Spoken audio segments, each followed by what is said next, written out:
Assalamualaikum warahmatullahi wabarakatuh. Perkenalkan, nama saya Muhammad Iksan Ubaidillah. Di sini saya akan mempresentasikan tema presentasi berjudul Eksploitasi Tenaga Kerja Indonesia dalam Jaringan Kriminal Digital. Presentasi ini berfokus pada kasus judi online di Kamboja dan scam center di Myanmar dengan tinjauan dari perspektif TPPO, kriminalitas transnasional, dan krisis perlindungan pekerja migran Indonesia. Apa fokus masalah yang dibahas? Fenomena ini menunjukkan bagaimana iming-iming kerja bergaji tinggi menjadi pintu masuk eksploitasi. Banyak warga negara Indonesia, khususnya anak muda, berakhir menjadi operator scam dan judi online. Mereka tereksploitasi secara psikologis, sosial, dan hukum tanpa perlindungan yang resmi. Fenomena yang terjadi, anggota Komisi 1 DPR RI Nurul Arifin menegaskan lemahnya pengawasan pemerintah. Ribuan WNI, sebagian besar anak muda terdidik, terjerat perusahaan scam digital di Asia Tenggara, khususnya Kamboja dan Myanmar. Ini bukan hanya pelanggaran hukum, tapi krisis kemanusiaan. Ada 4 faktor utama dari fenomena ini. Pertama adalah desakan ekonomi, yang kedua adalah psikologis, mudah percaya dan tergiur janji instan, yang ketiga adalah sosial, pengaruh dari teman, saudara, dan media.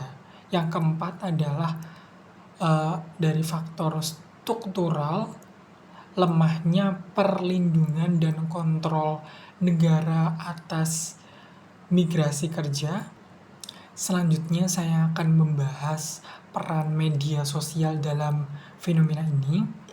Media sosial berperan besar dalam menyebarkan lowongan kerja palsu, narasi sukses, visual meyakinkan, dan kecepatan sebaran informasi ini, alias informasi lowongan kerja palsu, membuat banyak WNI terjebak tanpa sadar.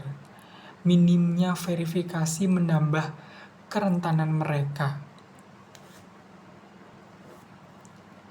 Selanjutnya adalah pembahasan efek media terhadap persepsi. Media, baik massa maupun sosial, memberikan efek kognitif. Awalnya, kerja digital di luar negeri dipersepsikan sebagai peluang, namun framing berubah. Kini ditampilkan sebagai ancaman perdagangan orang. Kata kunci seperti disekap dan dipaksa membentuk opini. Selanjutnya adalah pembahasan dari efek afektif. Secara sisi emosional, publik menunjukkan empati terhadap korban penipuan. Namun bersamaan tumbuh pula kecemasan kolektif terhadap tawaran kerja digital, apalagi yang bersifat tidak resmi dan sulit dilacak legalitasnya. Selanjutnya adalah efek behavioral. Efek ini mendorong masyarakat bersikap lebih hati-hati. Norma sosial pun berubah.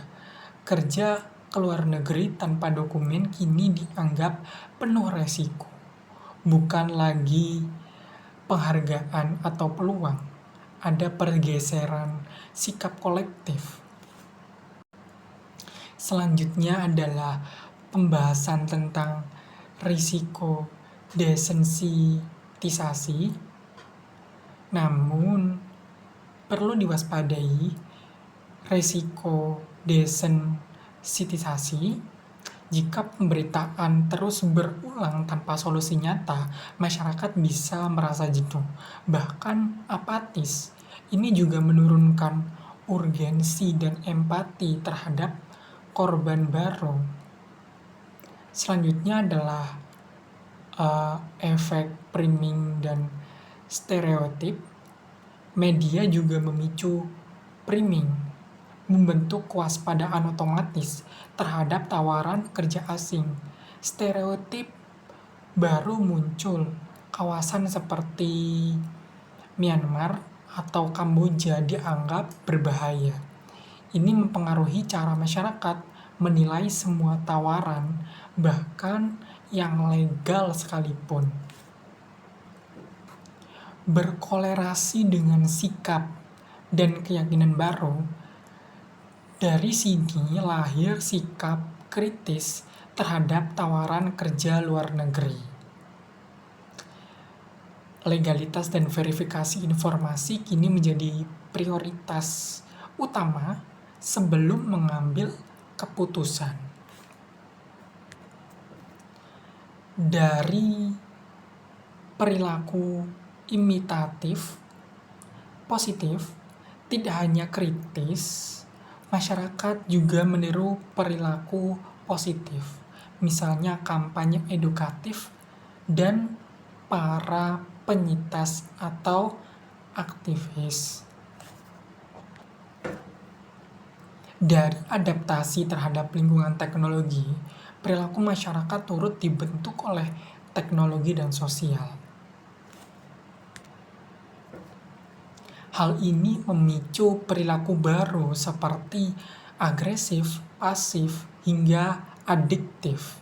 Ini menegaskan perlunya literasi emosional dan digital. Presentasi kali ini juga didukung oleh modul pertemuan 9 yang menjadi rujukan utama dalam menganalisis dampak media pada sikap dan perilaku sosial. Selanjutnya saya akan menunjukkan dokumentasi mind mapping. Proses pemetaan ide dilakukan secara personal oleh saya dengan mengacu pada dinamika kasus, teori psikologi komunikasi, serta pemberitaan terkini, yaitu judi online dan scam. Ini membantu merumuskan simpulan yang relevan dan kontekstual. Untuk penutup, saya akan membahas kesimpulannya. Media tidak hanya menyampaikan informasi, tapi juga membentuk cara berpikir dan bertindak masyarakat. Kasus ini menunjukkan bahwa media bisa mendorong kewaspadaan tapi juga berpotensi membuat publik jenuh jika tidak disertai dengan solusi konkret. Baik, terima kasih atas perhatian dan kesempatannya. Terima kasih. Wassalamualaikum warahmatullahi wabarakatuh.